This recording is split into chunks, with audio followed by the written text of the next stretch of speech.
Bienvenue dans Sacrée Sexualité, le podcast où on parle de sexualité, mais pas comme à la télé. Je m'appelle Livia Quero, je suis écrivaine, je suis coach en sexualité et je suis aussi très fan de comédie romantique. Et tu vois, dans les comédies romantiques, le sexe c'est toujours automatique, fluide, génial et parfait. Et ça ressemble pas trop à la réalité. On ne nous montre pas tous les moments maladroits, compliqués, qui sont durs à naviguer. Et on ne nous montre pas non plus toute la dimension magique, sacrée de la sexualité qui va bien au-delà de mélanger les corps. Eh bien, tu sais quoi ? Dans ce podcast, c'est exactement ce qu'on va faire. On va parler des choses qui sont un peu compliquées, un peu difficiles et dont personne ne parle jamais. Et en même temps, on va parler de la dimension spirituelle, énergétique de la sexualité qui en fait un outil qui te permet de te reconnecter à qui tu es et qui impacte tous les aspects de ta vie. Je suis très heureuse de t'accueillir dans ce podcast et je te dis à tout de suite pour l'épisode du jour. Hello, je suis ravie de vous retrouver pour ce nouvel épisode et aujourd'hui on va parler des bonnes raisons de faire une pause de sexe. Oui, vous avez bien compris. Je parle en particulier des bonnes raisons d'arrêter de faire l'amour à deux, au moins pendant un temps. Je sais que c'est peut-être contre-intuitif d'être sur un podcast sur la sexualité et d'entendre les bienfaits de faire une pause, mais très sincèrement, il y en a même beaucoup. Et j'espère qu'à la fin de cet épisode, peut-être que si ça vous correspond, vous serez amené à faire une pause aussi et je serais hyper curieuse de savoir comment ça se passe pour vous. Cet épisode est pour toi en particulier si en ce moment tu as peu de désir sexuel, donc t'as pas vraiment envie de faire l'amour, peut-être un peu mais pas énormément. Peut-être que t'as de l'anxiété à l'idée de faire l'amour, que je sais pas, quand le soir arrive, tu te dis est-ce qu'il faudra faire l'amour, est-ce qu'il faudra pas faire l'amour. Peut-être que t'as des douleurs, tout simplement, que tu as mal pendant le sexe. Peut-être que tu te sens pas toujours super au top après le sexe, sans savoir vraiment pourquoi. Soit physiquement, soit moralement. Peut-être que ta relation te questionne en ce moment. Il y a des choses qui te travaillent. Ou peut-être que tout simplement parce que tu sais que tu te forces un peu. Et même si tu te le dis peut-être pas exactement comme ça, en tout cas, la raison pour laquelle tu fais l'amour, c'est pour l'autre. Parce que tu penses à lui ou à elle, parce que tu veux être connecté à lui ou à elle, parce que tu te dis que si vous faites pas l'amour, il y aura des conséquences, etc. Et donc, ce sera très bien pour toi si en ce moment le sexe c'est pas un oui franc, c'est pas oui je veux faire du sexe, tu vois, si c'est tout sauf ça, alors c'est une bonne idée de faire une pause. Et je vais t'expliquer pourquoi dans les détails. La première chose, c'est que ça peut paraître très contre-intuitif, justement parce que moi je me rappelle que quand j'avais des difficultés dans ma sexualité, tous les conseils que je trouvais c'était plutôt lié au fait de se forcer un peu, avec l'idée que si tu arrêtes, ce sera pire. Sauf que c'est l'inverse de ce que j'observe, notamment chez mes clientes, c'est l'inverse. C'est plus on arrête, mieux ça va. Mais on arrête dans certaines conditions. On n'arrête pas juste en mode je fais plus du tout de sexe. On arrête avec l'idée de quand même retrouver une sexualité épanouie.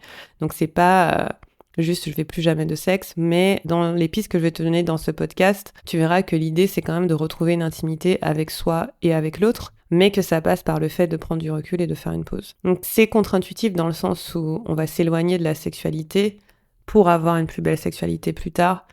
Mais en même temps, tu verras qu'avec ce que je t'explique, c'est très logique. Ça a beaucoup de sens. Hâte que tu entendes cet épisode et n'hésite pas à me faire un retour une fois que tu l'as écouté. Déjà, on va donner un peu de contexte à cette pause. Ok, c'est pas juste j'arrête de faire du sexe parce que c'est trop compliqué. Non, c'est pas ça l'idée. Là, l'idée c'est comme faire une mini retraite en fait. D'une semaine, d'un mois, de 3 mois, peu importe. Et l'intention générale derrière, et tu peux avoir ton intention particulière, c'est de revenir à toi-même, à ton intimité avec toi-même d'abord. Parce que très souvent, quand on fait l'amour avec quelqu'un d'autre, on fait l'amour pour l'autre personne avant soi. Très souvent. Et là, pour moi, le plus important, c'est de revenir à toi, une intimité avec toi, te connaître toi. L'intimité, elle n'est pas nécessairement sexuelle, mais je dirais que c'est une question de retrouver du plaisir dans ta vie en général, qu'il soit non sexuel ou qu'il soit sexuel, premièrement. Et deuxièmement, c'est d'arriver au stade où tu as profondément envie de faire l'amour avec l'autre et où cette envie et cette relation est fluide.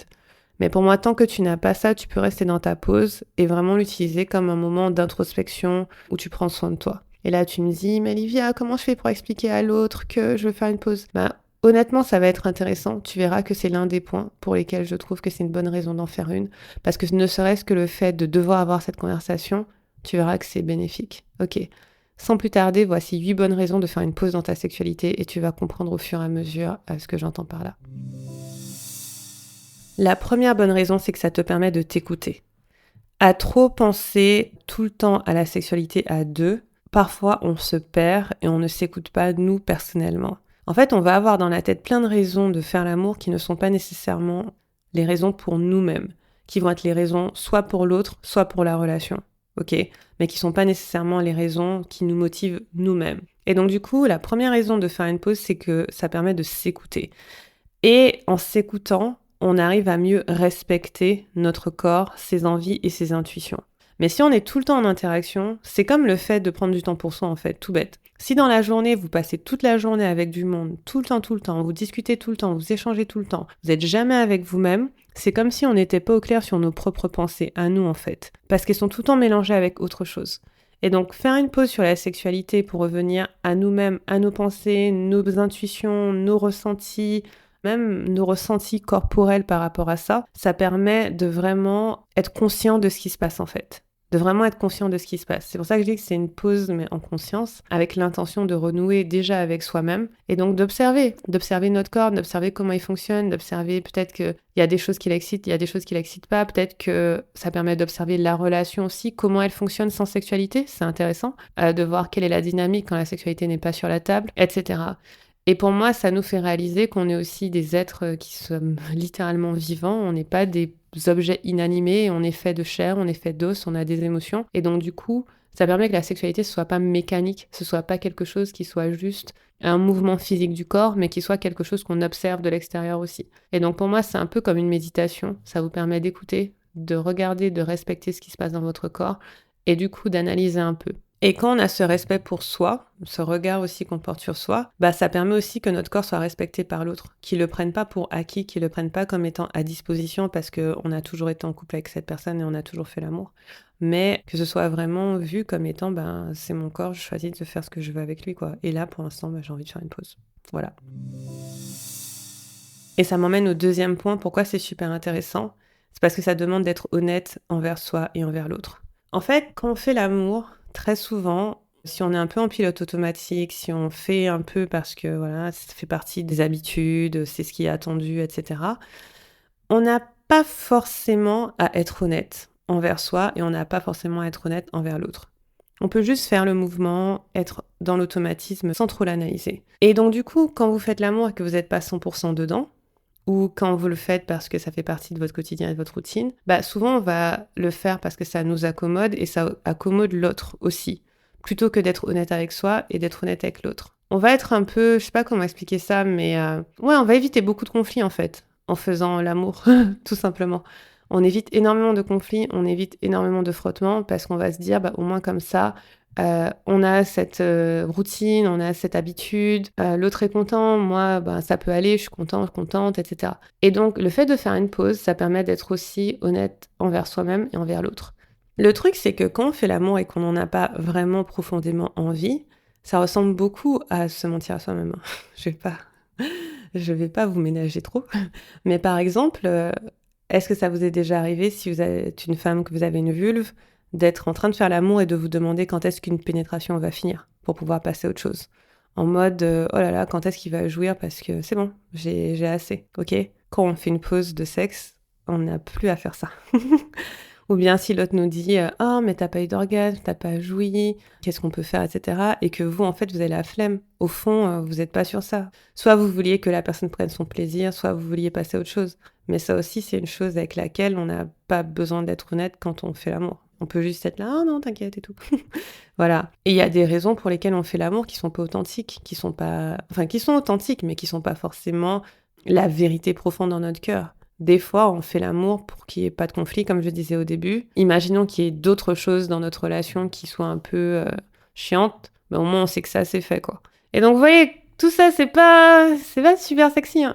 C'est pas la raison pour laquelle on va chercher à faire l'amour dans le plaisir. C'est plutôt autre chose. Et donc, du coup, faire une pause du sexe, ça demande d'être super honnête avec soi-même et super honnête avec l'autre. Ne serait-ce que pour lui expliquer pourquoi on fait une pause. Parce que vous allez vous demander pourquoi vous faites une pause. En écoutant ce podcast, vous allez vous dire: c'est vrai que ce serait bien pour moi de faire une pause». Ou bien peut-être que vous allez vous dire: «Ah non, moi c'est bon». Mais si vous avez envie de faire une pause en m'écoutant, qui vous dit que vous pouvez faire une pause, il y a une raison. Et en fait, ne serait-ce qu'être honnête avec vous-même sur cette raison, va vous forcer à être honnête avec l'autre sur cette raison. Et là, ça va être intéressant. Il va y avoir de la conversation, il va y avoir de la possibilité. Si pour X raison, vous êtes dans une dynamique en ce moment qui vous plaît pas à 1000% dans votre sexualité et dans votre relation, faire une pause, observer votre relation, vous observer vous-même, être honnête avec vous-même sur ce que vous voulez et ce que vous voulez pas, bah ça va forcément créer des conversations. Ne serait-ce que dire j'aimerais bien faire une pause pendant X temps, ça va créer une conversation. Pourquoi tu veux faire une pause? En fait, parce que je me sens comme ci, comme ça. Ah ouais, et tout. Et en fait, peu importe ce qui va se passer, au moins, on va être dans la conversation, on va être dans l'honnêteté. Et ça, c'est vraiment bénéfique à long terme. À court terme, ce sera peut-être pas confortable, ça va peut-être vous faire chier. Vous allez peut-être vous dire, mais qu'est-ce qu'elle me raconte elle? Mais à long terme, je vous promets que ce sera bénéfique. Après, si vous êtes dans une relation où, quand vous communiquez le fait que vous voulez faire une pause de sexe, les conséquences sont graves ou que voilà, ça fait vraiment un énorme conflit, c'est aussi une information intéressante que je vous laisserai analyser de vous-même. Ensuite, la 5e chose, pourquoi c'est intéressant, c'est que ça évite le ressentiment. Je vais être honnête avec vous, ok, je vais juste vous raconter une histoire. Quand j'étais en couple avant ce couple-là avec quelqu'un, et ça faisait, je sais pas, 3 semaines qu'on n'avait pas eu de rapport. J'avais pas dit, ok, je vais faire une pause, ok, c'est très rare que les gens disent ça. Mais j'étais pas trop dedans. Et puis après, on est parti en week-end. Et vous savez, des fois, quand on part en week-end, c'est un peu attendu de faire l'amour, ce que je trouve dommage. Hein. Il devrait y avoir aucune obligation, aucune attente. Mais voilà, on part en week-end tous les deux, ça fait longtemps qu'on n'est pas partis en week-end, et voilà. Et puis je me rappelle de ce moment où, on a fait l'amour, et puis bien sûr, dans mon esprit, je me dis quand même, on est en week-end, profitons-en, on a du temps et tout. Et je me suis observée être là et vraiment pas en profiter, quoi. Voir quelqu'un qui bougeait sur moi, enfin, je suis un peu crue, mais c'est vraiment comme ça que je le vivais. Quelqu'un qui bouge sur moi, et je suis là, mais qu'est-ce qui est en train de se passer? Et je suis pas du tout en train de kiffer. En plein milieu, j'ai dit stop. J'ai dit stop, c'est nul pour moi, j'aime pas. Je prends pas de plaisir. Genre, j'ai dit, tu m'as même pas pris en compte, j'aime pas. Après, il me dit, oui, mais ça fait tellement longtemps. Je fais, mais je m'en fiche en fait. J'ai dit, peu importe combien de temps ça fait, enfin, je suis importante, mes besoins sont importants, donc là, je kiffe pas. Genre, c'est mon corps, quoi. Donc, non, peu importe combien de temps ça fait, non. Et donc là, j'ai arrêté. Et en fait, je me dis que ça aurait été tellement plus sain si j'avais été honnête sur le fait que là, je veux faire une pause de sexe. Que même si je suis capable d'avoir un peu de désir, d'avoir un peu envie, en fait, généralement, mon mood était ailleurs, mon esprit était ailleurs. Et donc, ça aurait été beaucoup mieux si j'avais dit on fait une pause et aussi pendant le week-end, la pause se maintient. J'aurais eu beaucoup moins de ressentiment. Et je pense que c'est ça, l'un des bénéfices aussi, c'est qu'on évite le ressentiment. On évite les moments où on va en vouloir à l'autre, où on va être un peu dégoûté par l'autre, où il va avoir un peu l'air pathétique, ou j'en sais rien, on va avoir ce regard un peu négatif sur lui. Parce qu'en fait, on est en train de... Si on n'est pas 100% dedans, on va... Même si on est un peu dedans, hein, mais je dis pas qu'on n'est pas dedans, je dis qu'on n'est pas 100% dedans et qu'on le fait plus parce que bon, ça fait longtemps, ou bien oh, parce que c'est ce qui est attendu, ou bien oh, pourquoi pas, ou bien ah oui, j'ai quand même un peu de désir, nana. Bah, ça fait que ça peut créer du ressentiment et le ressentiment, ça a un impact à long terme qui est vraiment pas évident à naviguer, quoi. Quand on en veut à quelqu'un, qu'on a du ressentiment par rapport à quelqu'un, c'est à naviguer. Enfin, quelque part, on se sent pas forcément vu, on se sent pas forcément compris ou écouté. Et donc, ce ressentiment-là, il va être à naviguer. Moi, je trouve que c'est beaucoup mieux d'avoir un conflit que d'avoir du ressentiment. Parce que moi, on peut discuter. Donc, si j'avais dit, en fait, on va en week-end, mais je préfère qu'on fasse pas l'amour, et qu'il m'a dit, ah ouais, mais pourquoi, etc. Ah, mais non, j'avais hâte et tout. On peut avoir une conversation. Et au moins, j'ai respecté mon corps, j'ai respecté mon espace, etc. Alors que juste maintenir l'attente que ça va se faire, bah finalement ça crée du ressentiment et au final ça crée du ressentiment pour tous les deux. Donc pour moi ça c'est important. En fait c'est lié à l'honnêteté aussi. Plus on est honnête avec soi-même à l'instant T, plus ça évite le ressentiment et faire une pause de sexe, bah, ça permet d'être honnête avec soi. L'autre chose hyper importante, et en fait j'ai oublié un point. J'ai oublié un point. Avant le ressentiment, enfin c'est lié, c'est que physiquement, ça soigne le corps. Physiquement, faire une pause de sexe, ça permet au corps de se soigner. Je peux pas vous dire le nombre de mes clientes qui viennent avec des mycoses, des vaginoses, toutes sortes de problèmes liés à leur sexualité qui viennent de façon récurrente. C'est hyper chiant. Des infections urinaires, des choses comme ça. Et en fait, Alors, il y a deux choses qui vont se passer. Un, quand on fait le travail sur les traumas, travail de réparation de limite dont je vais parler un petit peu tout à l'heure. Donc, le fait de redonner à cet espace sa souveraineté, ça aide. J'en parle dans le prochain point. Mais physiquement, là, je vais juste en parler physiquement, ça peut aider énormément de faire une pause pour soigner tous les désagréments que vous pouvez avoir dans la zone vulvaire et vaginale. Pourquoi? En fait, si jamais vous avez des rapports sexuels et que vous n'êtes pas 100% dedans, il peut y avoir énormément de petites conséquences qui deviennent des grosses conséquences désagréables. Déjà, je ne sais pas si vous avez déjà écouté mon podcast où j'explique qu'il faut réveiller un corps qui a une vulve de l'extérieur vers l'intérieur. Mais déjà, une vulve, avant toute pénétration, non seulement elle doit être lubrifiée, mais elle doit être aussi en érection, c'est-à-dire que la zone doit être gonflée pour éviter les frottements, pour éviter les micro-fissures, etc. Et le problème, c'est que les fois où on va faire l'amour et qu'on n'a pas 100% envie, déjà la zone n'est pas forcément bien lubrifiée, mais en plus, elle n'est pas irriguée de sang. Donc c'est les deux choses dont on a besoin. On a besoin de lubrification interne, mais on a aussi besoin qu'il y ait du sang. Que ce soit, je sais pas comment l'expliquer, mais que la vulve soit bien gonflée, quoi. Il n'y a pas d'autre mot pour le dire. Et du coup, ça peut arriver très souvent qu'on ait un rapport où potentiellement il y a la lubrification, mais cette zone n'est pas gonflée. Et donc, il peut y avoir plusieurs conséquences. La première, c'est que si on n'est pas lubrifié, il peut y avoir des frottements et ça crée des micro-lésions. Et donc des douleurs et des inflammations. Si vous avez la sensation que ça brûle à la pénétration, c'est très souvent soit parce que c'est pas lubrifié, soit parce que littéralement il y a des micro-lésions, des micro-déchirures. C'est pas forcément des trucs visibles, mais ça gêne. Et ensuite, la deuxième chose qui va se passer, c'est que le vagin, il va se contracter. Si vous n'êtes pas vraiment en mode oui, oui, oui du sexe, il va y avoir un moment où le corps se saisit, le corps prend sur lui. Pourquoi? Parce que c'est peut-être pas le moment, parce que l'envie elle est pas là à 1000%, etc. Et donc ça va créer plus de douleur. Ensuite, sans lubrification, les bactéries vont rester plus facilement dans la zone.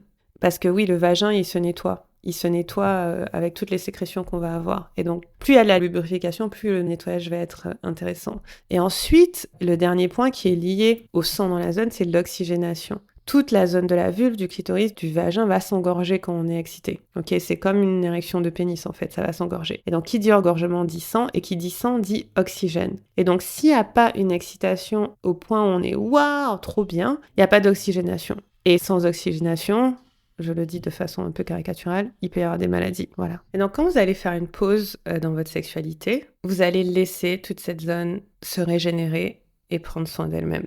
Ça suffira pas nécessairement. Avec ça, j'aurais couplé du soin, comme un massage de la vulve. D'ailleurs, vous pouvez télécharger le lien, c'est liviaquiron.com/yoni-massage, si je me trompe pas. On mettra le lien dans les notes. Un massage de la vulve qui permet de réoxygéner, de passer plus de temps à détendre votre corps, etc.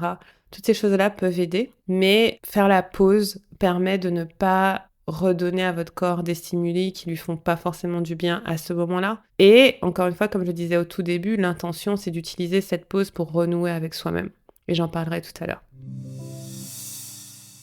Alors, l'autre chose vraiment fondamentale, au final, j'aurais dû le mettre au début, mais voilà, c'est un excellent travail de soin de résolution des traumas, de poser la limite qu'on fait pas l'amour pendant un temps ou qu'on fait pas l'amour tant qu'on n'est pas prêt. En fait, c'est de la réparation de limites. Pourquoi? Parce que quand on est une femme ou qu'on a une vulve, nos limites sont très souvent dépassées. C'est quasi quotidien, c'est sur des petites choses. Par exemple, quelqu'un va nous toucher sans notre consentement, ou bien quelqu'un va nous faire un commentaire désagréable dans la rue, ou bien un service sera attendu de nous alors qu'on n'en a pas envie, etc. Et donc du coup, on va constamment se forcer à faire des choses qu'on n'a pas envie de faire. Et dans le sexe, ça va ressembler à ça. Ça va être, ok, bon, c'est vrai que ça fait longtemps, allez, pour cette fois, on y va, on fait un effort. Sauf que le sexe, c'est pas par effort qu'on le fait, c'est par plaisir. Mais on peut avoir plein de raisons pour lesquelles on fait l'amour, quoi. Et donc du coup, quand on décide de faire une pause, on donne à notre corps l'information que ah mais en fait si, j'ai le droit en fait de pas toujours donner accès à mon corps. C'est mon corps, je choisis, je décide. Et en fait, je peux choisir et décider de ne pas donner accès à mon corps. Waouh, trop bien. Et c'est le début de la réparation de limite. Enfin, le début, c'est pas le début, mais c'est une étape.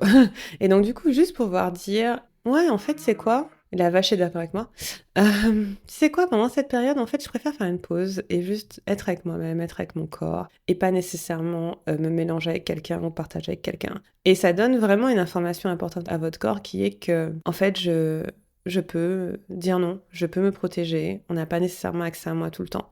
Et il y a une chose que je dis hyper souvent à mes clientes, qui est que je préfère de loin que vous placiez la limite et que vous dites « Ok, là, je fais pause », plutôt que de se forcer et de forcer la limite encore plus. Parce que c'est beaucoup plus facile d'apprendre à communiquer avec quelqu'un, à exprimer ses besoins, à naviguer, voilà, à même dépasser toute la culpabilité ou les questions qu'on peut se poser à l'idée de faire cette pause. C'est beaucoup mieux que de faire l'amour pour autre raison que par pur plaisir. Pourquoi? Parce que quand on fait l'amour par autre raison que par pur plaisir, en fait, on dépasse quand même une limite.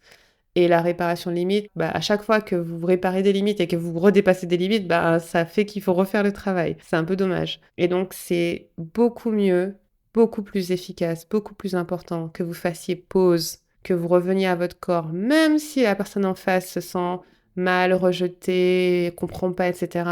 C'est pas grave. Ça, c'est facile à naviguer. On peut en discuter. Vous pouvez discuter, ça va aller. Ça, c'est mieux que d'éviter toute conversation, d'éviter tout conflit, d'éviter toute discussion et de juste faire l'amour parce qu'on a l'habitude, par automatisme, parce que c'est ce qui est attendu de nous. Parce que ça, par contre, ça a des conséquences sur le corps qu'il faut soigner après. Ok?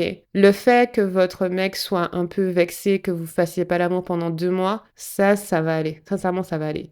Le fait que pendant 2 mois, 1 à 2 fois par semaine, vous faites l'amour alors que vous n'avez pas vraiment envie, ça a un impact sur le corps. Et c'est un impact sur le corps qui va être négatif à long terme pour votre relation à vous-même et pour votre relation avec l'autre. D'accord? Donc ça, c'est vraiment un truc important que je répète très souvent. Je préfère de loin que vous mettiez quelqu'un mal à l'aise, que les limites de votre corps soient tout le temps dépassées, même si c'est pas les dépassements les plus violents qu'on puisse imaginer.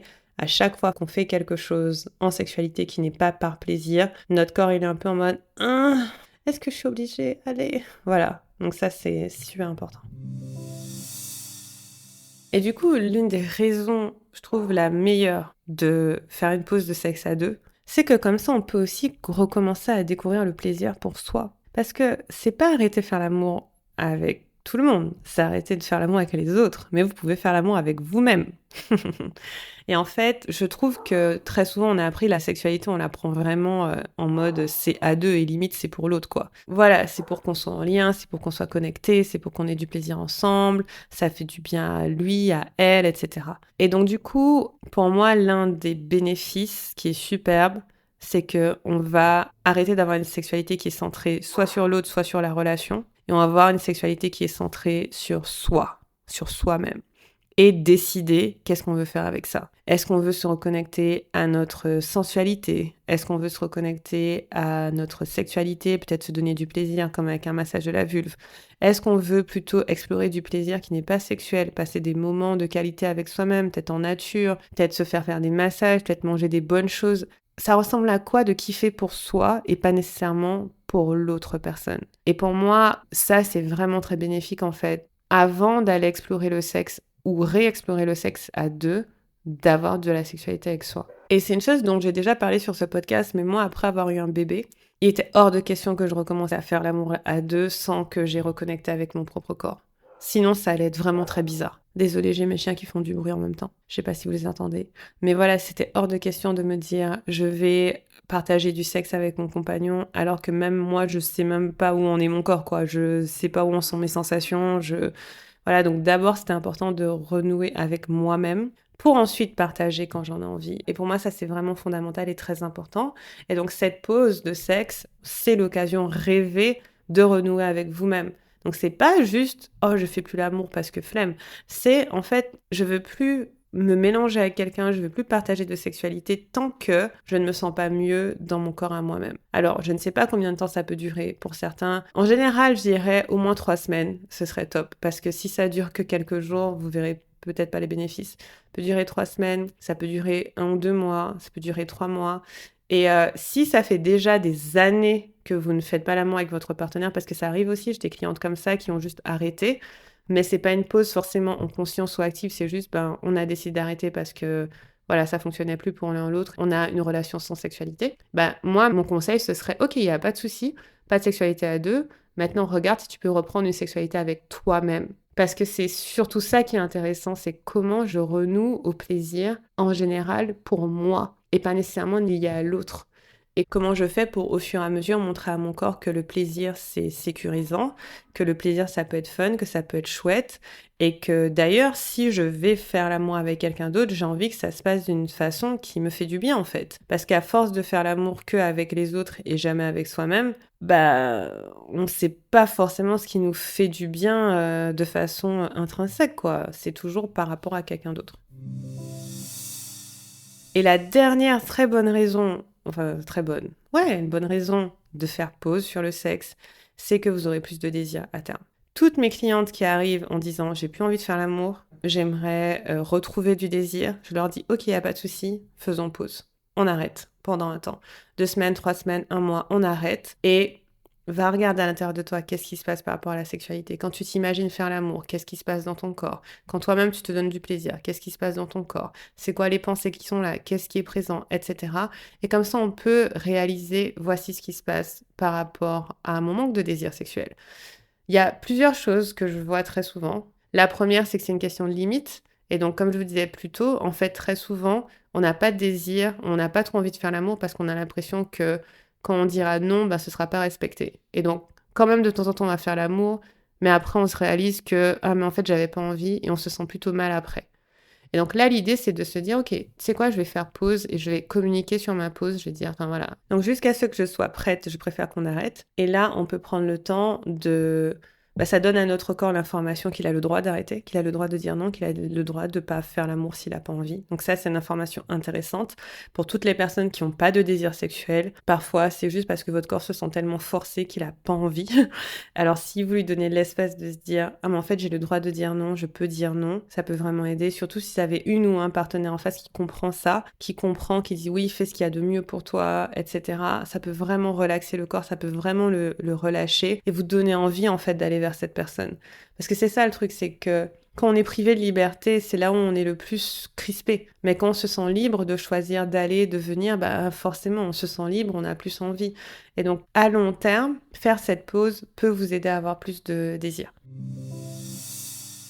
L'autre chose que je vois souvent, et franchement, ça mérite son propre épisode, c'est que quand j'ai des personnes en couple, surtout des femmes en couple avec des hommes, et le sexe, c'est pas qu'elles ont pas de désir, mais franchement, c'est prise de tête, quoi. C'est pas comme il faut, il y en a un qui est content, il y en a l'autre qui est pas content, enfin, genre, ça leur prend la tête, il y a toujours un frottement. En fait, il y a une question de reprendre confiance en soi-même, mais aussi reprendre confiance dans le partenaire. Alors peut-être que c'est en lien aussi avec les limites, mais c'est comme si on n'avait pas confiance en l'autre pour qu'il prenne soin de nous, en fait. J'ai souvent la dynamique de femmes qui vont un peu sous-estimer leurs partenaires, qui vont les traiter un peu comme des enfants et se dire « Ok, moi je suis obligée de tout faire pour lui, je suis obligée de répondre à tous ses besoins. » Et voilà, et en fait le truc c'est que parfois leurs partenaires se complaisent dans cette position-là où ils savent pas, ils sont un peu perdus, ils ont besoin d'être rassurés, etc. Et donc cette espèce de dynamique étrange qui est déséquilibrée, qui fait un peu mère-enfant, c'est pas sexy quoi. C'est pas du tout sexy. Et donc, du coup, j'observe que ça joue sur le désir aussi. Et la conséquence de faire une pause, c'est de rétablir la dynamique, en fait. C'est qu'en fait, on va plus faire l'amour pour te rassurer, on va plus faire l'amour pour que tu te sentes bien dans ta peau, on va plus faire l'amour juste pour que tu te sentes bien. On va faire pause. Et moi, je vais me concentrer sur ce qui me fait plaisir à moi. Et je vais te le communiquer pour qu'on puisse être des partenaires à égalité dans cette intimité. Ça, c'est super intéressant, je trouve.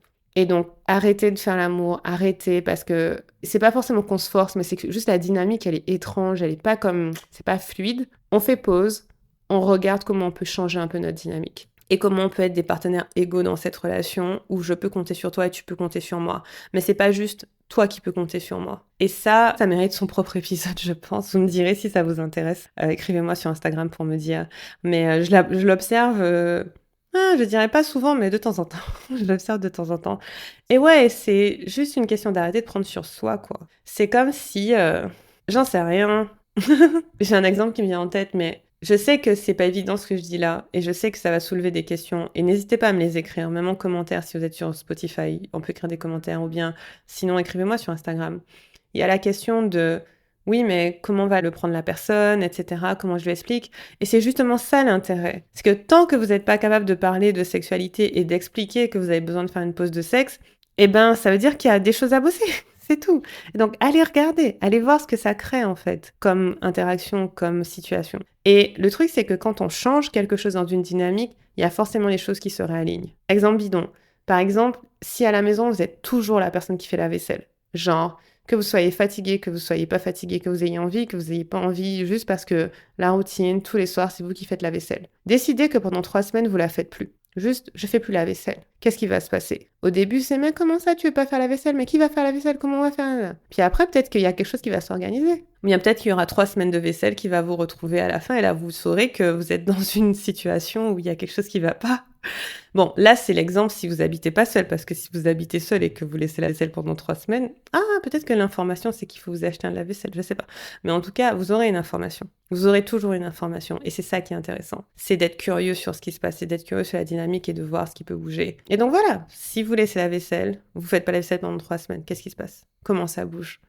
Vous n'êtes pas obligé de savoir à l'avance ce que ça va donner. Mais vous pouvez observer, en fait, et vous dire, intéressant. Est-ce qu'il y a des fois où vous vous sentez obligé de faire la vaisselle quand même, alors que vous avez dit que vous faisiez pas la vaisselle?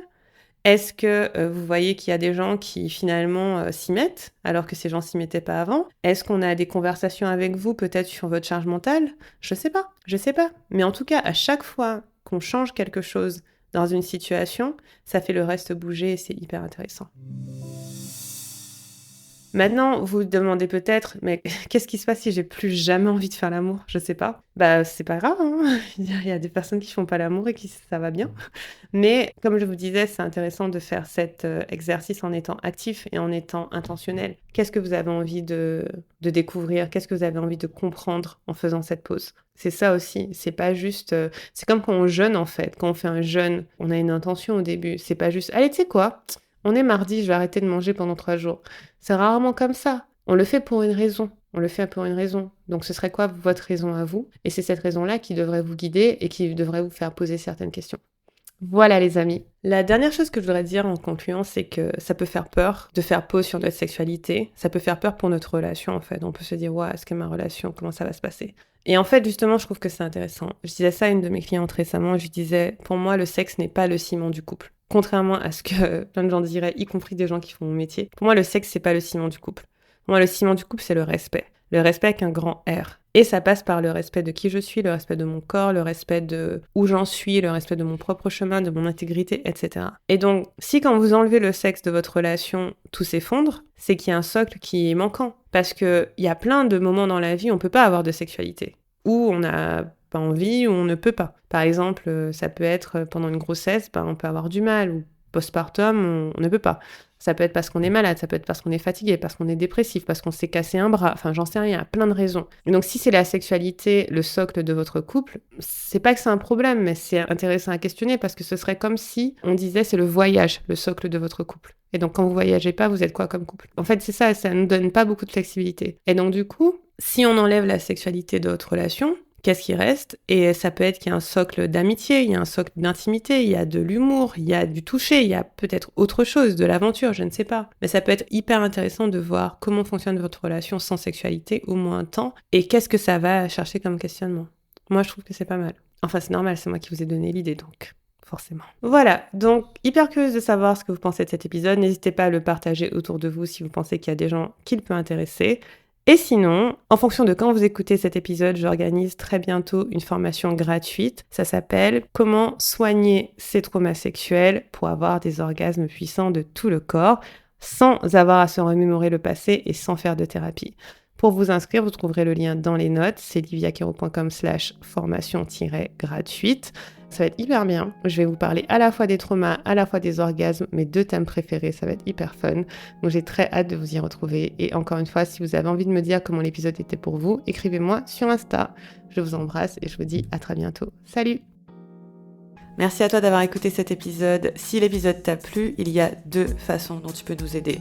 La première, c'est de t'abonner au podcast. Si tu es sur Apple ou Spotify, abonne-toi, suis-nous et ça te permettra d'avoir tout le temps les nouveaux épisodes et ça nous aide à apparaître plus haut sur les classements. Premièrement. Deuxièmement, partage cet épisode à 1 ou 2 personnes de ton entourage. Tu peux le partager facilement sur WhatsApp avec le lien parce que plus de personnes qui écoutent le podcast, c'est aussi plus de personnes qui ont une belle sexualité. Merci à toi de m'écouter, merci à toi de me suivre et si jamais t'as envie de me suivre d'encore plus près, tu peux t'abonner à ma newsletter à liviaquero.com/message où j'écris tous les jours. Donc si t'aimes bien ce que je partage ici, t'aimeras peut-être aussi ce que je partage par écrit. À bientôt et merci encore.